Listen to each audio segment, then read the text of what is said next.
Did you know that 95% of our viewers aren't subscribed? If you enjoy our content and find it helpful, hit that subscribe button to support the channel. It's free and it helps us bring you more high-quality IELTS tips, strategies, and practice materials.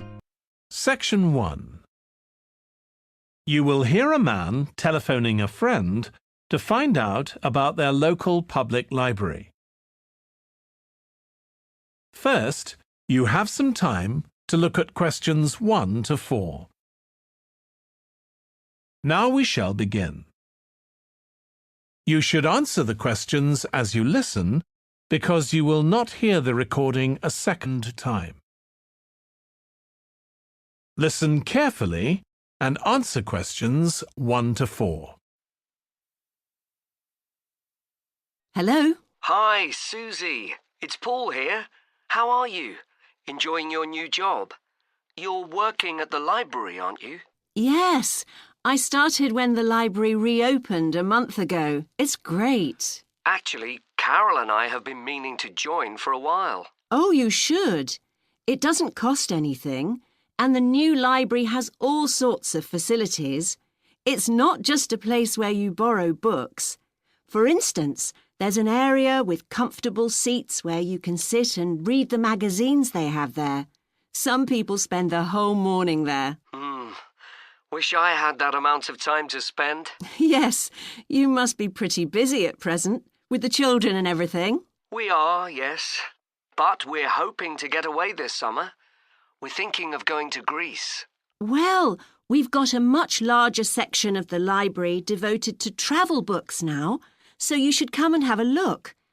I can't remember if there's anything specifically on Greece, but I should think so. OK. Now, Carol's organising a project for the history class she teaches at school. It's about life in the town 100 years ago. Do you have anything that might be useful? Yes. Actually, we've now got a new section with materials on the history of the town and surrounding region. Right. I'll tell her. You can't always find that sort of thing on the internet. Now, in the old library, there used to be a separate room with reference books. It was a really nice, quiet room. Yes, we've put those books in the main part of the library now, but we do have a room called the community room.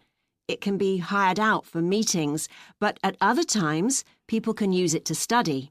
I might use that. It's hard to find anywhere quiet at home sometimes. I can't remember how old your son and daughter are. We've introduced a special section of fiction written specially for teenagers, but they might be a bit young for that. Yes, they would be. Before you hear the rest of the conversation, you have some time to look at questions 5 to 10. Now listen and answer questions 5 to 10. Well, we do have lots of activities for younger children. Yes? For example, we have a science club.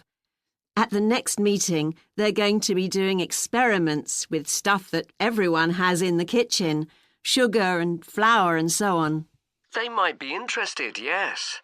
And we have a competition for children called Reading Challenge. That doesn't begin until after the end of term. They have to read 6 books and they get a certificate if they manage it. So that gives them something to do while they're on holiday, instead of getting bored. That's the idea. And there's special activities for adults too. On Friday, we have a local author called Tanya Streep who's going to be talking about her new novel. It's called Catch the Mouse, and she based the story on a crime that actually took place here years ago. Right. We're not free on Friday, but I'll look out for the book. Now, this probably isn't for you, but we do have IT support available for members. We get quite a few older people coming along who are wanting to get up to speed with computer technology. It's on Tuesday mornings. They don't need to make an appointment or anything. They just turn up. Well, my mother might be interested. I'll let her know. OK. And there's another service which you wouldn't expect from a library, which is a free medical checkup. the hospital arranges for someone to come along and measure the level of sugar in your blood, and they check cholesterol levels at the same time. Really? Yes, but that's only for the over 60s, so you wouldn't qualify. OK. Well, I'll tell my mother. She might be interested. What other information? Well, we do have a little shop with things like wall charts and greetings cards, and also stamps, so you can post the cards straight away, which is really useful. Yeah. Well, I'll bring the children round at the weekend and we'll join. Oh, one more thing. I'll be bringing the car. Is there parking available? Yes, and it's free in the evening and at weekends. Perfect. Well, thanks, Susie. See you soon. That is the end of section 1. You now have half a minute to check your answers.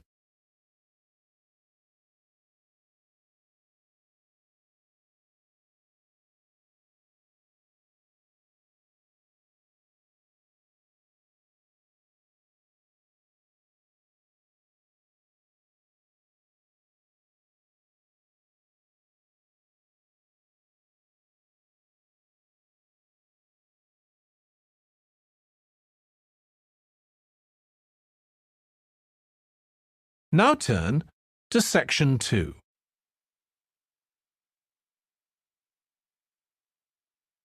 Section 2. You will hear part of a training session for new employees at a large travel company. First, you have some time to look at questions 11 to 17. Now listen carefully and answer questions 11 to 17. In this session in your training day, we're going to look at some of the more specialized holidays we offer at BC Travel. Now, the travel business is very competitive, and it's important to be aware of how the market's changing and developing. In terms of age groups, the over 65s are an important market, and one that's increasing steadily year on year. The fewest holidays are taken by the 31 to 42-year-olds, and that figure shows no sign of rising. The biggest market at present is still the youngest group, the 16 to 30s, but this group's also seen the biggest drop over the last few years, whereas there's a noticeable growth in the number of holidays taken by the 55 to 64-year-olds. As far as the 43 to 54-year-olds are concerned, bookings there are steady, but I have to say we haven't seen the increase we expected. One trend we're noticing with nearly all age groups is the growing popularity of holidays in which clients do some kind of specialized activity. I'm not talking here about adventure holidays where clients take part in high-risk activities like white water rafting just for the thrill of it. Activity holidays usually involve rather less high-risk sports or things like art and music. They're not necessarily cheaper than ordinary holidays, often the opposite in fact, but they do often take place outside the main tourist centers, which gives an opportunity for clients to find out more about the local people and customs. And many say this is one of the most positive features of these holidays. Of course, they offer the chance to develop a new skill or talent, but clients often say that more than this, it's the chance to create lasting relationships with other like-minded people. That's the main draw. Let me give you some examples of BC travel activity holidays. Our painting holidays take place in 4 different centers in France and Italy, and they're very popular with clients of all abilities from beginners onwards. We've got an excellent team of artists to lead the classes. Some of them have been with us from the start, and 5 additional ones will be joining us this year so that we can offer a greater number of classes in each center. As far as cooking holidays are concerned, I know a lot of agents offer holidays where clients cook recipes related to one particular country, usually the one they're staying in, but we focus on dishes from a great many different ones. Apart from that, you'll find the usual emphasis on good quality organic ingredients. That's more or less a given nowadays, and there are generally some meat-free recipes included. Our photography holidays take place in a wide range of countries from Iceland to Vietnam, and clients have the opportunity to see some stunning scenery. Groups are small, no more than 8, so clients can have one-on-one tuition during the holiday, and excursions are arranged with fully trained guides. At the end of each holiday, an exhibition is held of the photographs taken so that clients can see one another's work and receive valuable feedback from the tutor. Before you hear the rest of the training session, you have some time to look at questions 18 to 20.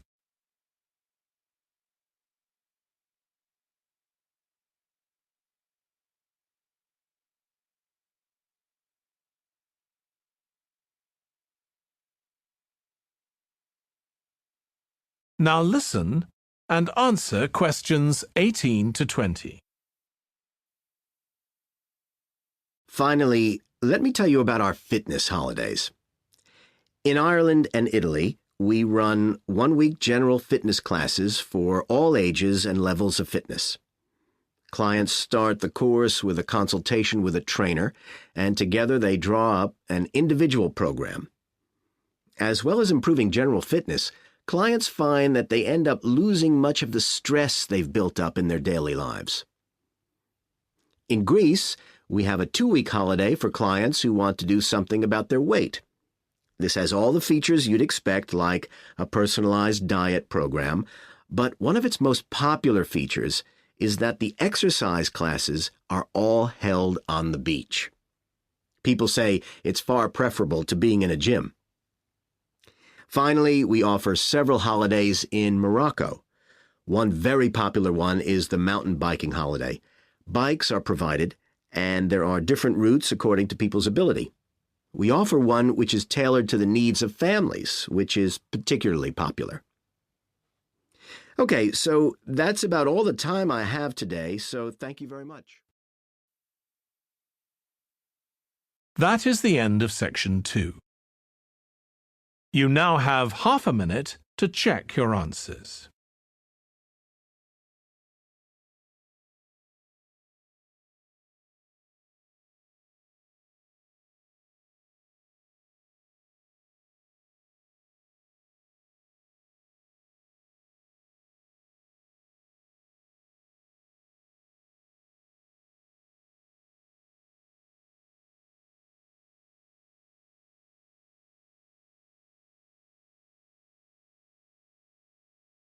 Now turn to section 3.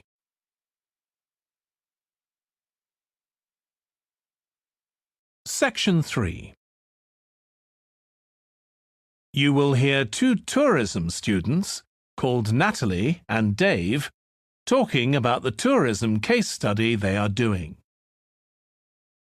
First, you have some time to look at questions 21 to 26.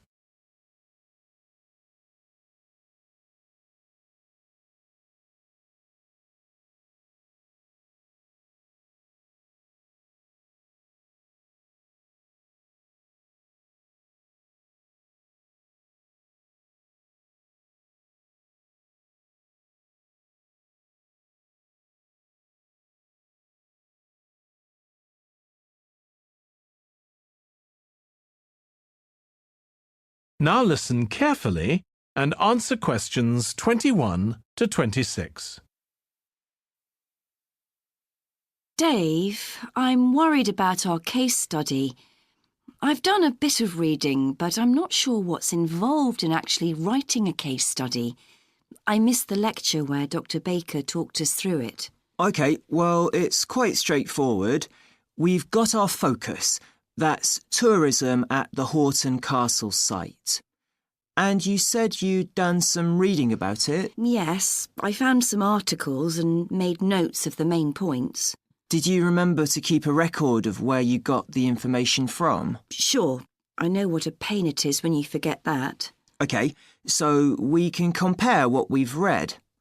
Then we have to decide on a particular problem or need at our site, and then think about who we're going to interview to get more information. OK, so who'd that be? The people who work there? And presumably some of the tourists too? Yes, both those groups. So we'll have to go to the site to do that, I suppose. But we might also do some of our interviewing away from the site. We could even contact some people here in the city, like administrators involved in overseeing tourism. OK, so we'll need to think about our interview questions and fix times and places for the meetings. It's all going to take a lot of time. And if we can, we should ask our interviewees if they can bring along some numerical data that we can add to support our findings. And photographs? I think we have plenty of those already. But Dr. Baker also said we have to establish with our interviewees whether we can identify them in our case study or whether they want to be anonymous. Oh, I wouldn't have thought of that. OK, once we've got all this information, I suppose we have to analyse it. Yes, put it all together and choose what's relevant to the problem we're focusing on, and analyse that carefully to find out if we can identify any trends or regularities there. That's the main thing at this stage, rather than concentrating on details or lots of facts. OK, and then once we've analysed that, what next? Well, then we need to think about what we do with the data we've selected to make it as clear as possible to our readers.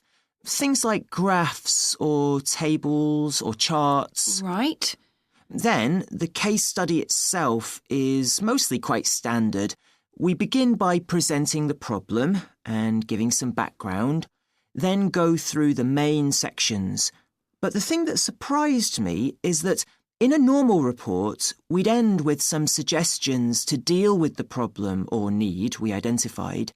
But in a case study, we end up with a question or a series of questions to our readers, and they decide what ought to be done. Oh, I hadn't realised that.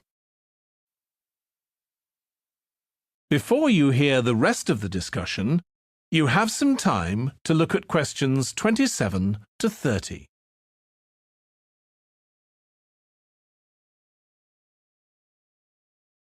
Now listen and answer questions 27 to 30.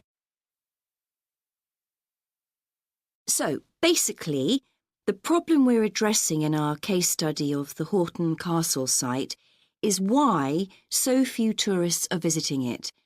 And we'll find out more from our interviews, but I did find one report on the internet that suggested that one reason might be because, as far as transport goes, access is difficult. I read that too, but that report was actually written 10 years ago when the road there was really bad, but that's been improved now. And I think there's plenty of fascinating stuff there for a really good day out, but you'd never realise it from the castle website. Maybe that's the problem. Yes, it's really dry and boring. I read somewhere a suggestion that what the castle needs is a visitor centre. So we could have a look for some information about that on the internet. What would we need to know? Well, who'd use it for a start? It'd be good to know what categories the visitors fell into too, like school parties or retired people. But I think we'd have to talk to staff to get that information. OK, and as we're thinking of suggesting a visitor centre, we'd also have to look at potential problems. I mean, obviously it wouldn't be cheap to set up. No, but it could be a really good investment. And as it's on a historical site, it'd need to get special planning permission, I expect. That might be hard. Right, especially as the only possible place for it would be at the entrance, and that's right in front of the castle. But it could be a good thing for the town of Horton. At present, it's a bit of a ghost town. Once they've left school and got any skills or qualifications, The young people all get out as fast as they can to get jobs in the city, and the only people left are children and those who've retired. Right. Something else we could investigate would be the potential damage that tourists might cause to the castle site. I mean, their environmental impact. At present, the tourists can just wander around wherever they want. But if numbers increase, there might have to be some restrictions, like sticking to marked ways. And there'd need to be guides and wardens around to make sure these are enforced. Yes, we could look at that too. OK, well, we certainly managed... That is the end of section 3. You now have half a minute to check your answers.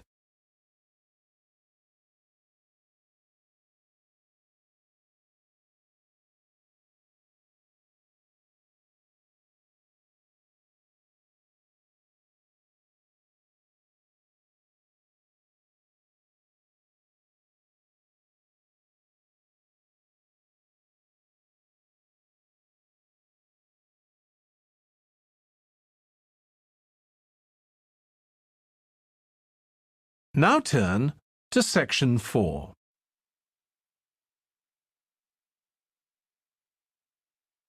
Section 4.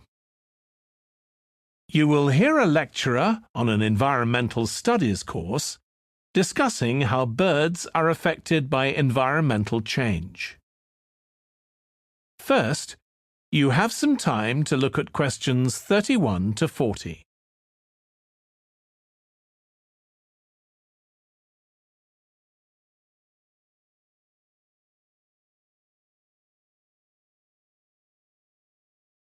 Now listen carefully and answer questions 31 to 40. OK, so we've been looking at how man-made changes in our environment can affect wildlife. Now, I'll discuss a particular example. Let's take a look at mercury. Mercury's one of the 120 or so elements that make up all matter, and it has the symbol Hg. It's a shiny, silvery substance. You may have seen it in old-fashioned thermometers, but it's not used much for domestic purposes now because it's highly toxic. But the problem is that the amount of mercury in the environment's increasing. The main reason for this is the power plants used to produce electricity. The main source of energy that most of them use is still coal, and when it's burned, it releases mercury into the atmosphere. Some of this gets deposited into lakes and rivers, and if it's ingested by a fish, it's not excreted. It stays in the fish's body, and it enters the food chain. So, it's been known for some time that birds which eat fish may be affected. But what wasn't known until quite recently is that those that eat insects can also be affected. So, a woman called Claire Varian Ramos is doing some research on how this is affecting birds. And rather than looking at how many birds are actually killed by mercury poisoning, she's looking for more subtle sub-effects.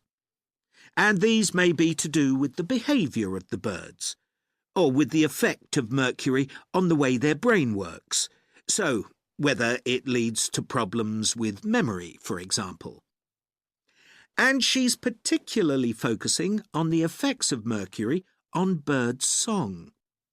Now, the process of song learning happens at a particular stage in the bird's development. And what you may not know is that a young bird seems to acquire this skill by listening to the songs produced by its father, rather than by any other bird. And Varian Ramos has already found in her research that if young male birds are exposed to mercury, if they eat food contaminated with mercury, then the songs they produce aren't as complex as those produced by other birds. So, quite low-level exposure to mercury is likely to have an impact on male birds in a natural situation because it can mean that they're less attractive to female birds, and so it can affect their chances of reproduction.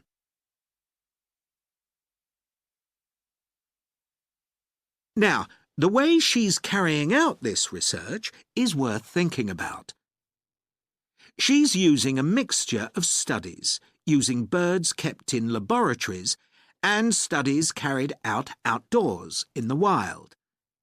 The lab-based studies have the advantage that you don't get all the variables you would in a natural setting. So, the experimenter has a much higher level of control, and that means they can be more confident about their results in some ways. And of course, they don't have to worry about going out and finding the birds in order to observe them. So, what are the implications here for humans? Well, because many birds are migratory, they may be transporting mercury far from contaminated sites. For example, it's been found that ducks who'd been feeding at a contaminated site were later shot by hunters over 1,000 kilometres away, and presumably eaten. But these birds likely had mercury levels high enough to warrant concern for human consumption. In addition, going back to song learning by birds, we saw that this may be affected by mercury contamination. Well, we also know that in humans, mercury causes developmental delays in the acquisition of language, and in fact this process is very similar in the brain regions it involves, and even the genes that are involved. But mercury contamination has other important implications for humans as well. It's now known that an unborn child can be affected if the food eaten by its mother contains high levels of mercury, and these effects can be quite substantial. In the end, it comes down to whether more value is placed on human economic well-being or environmental well-being. It's true there are new regulations for mercury emissions from power plants, but these will need billions of dollars to implement and increase costs for everyone. Some argue that's too much to pay to protect wildlife. But as we've seen, the issues go beyond that, and I think it's an issue we need to consider very carefully. That is the end of section 4. You now have half a minute to check your answers.